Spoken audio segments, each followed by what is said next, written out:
कुनमुन तैयारी करचंती मटर पानी तेंतुली आ लंका को चटणी कर दीचंती। देखला बेल को ही मो पाटरू लाल बही जाउची। ड्यूटी आसिक आसबिनी बोली भाभी जेहेतु माने सी कहले जे पळै आस टिके करिछि तुम पाई फरमाइश करथिलो तो करिछि खाइबा। सब पूरी फेमस मटर पानी किंतु आंक मटर पानीटा पूरी फेमस भी आउरी अधिक फेमस लगे। किंतु दुखर कथा से दुकान करना घरे आउ कहीं भी खाई पारबेन खाली मु ही टिके टिके आसी खाउथि केबे केबे आउ।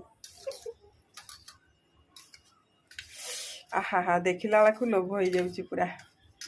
आउ कौन मिसी इथिरे सब मिसी सारछि तो खाली खाइबा हबो रेडी टू सर्व हो गला।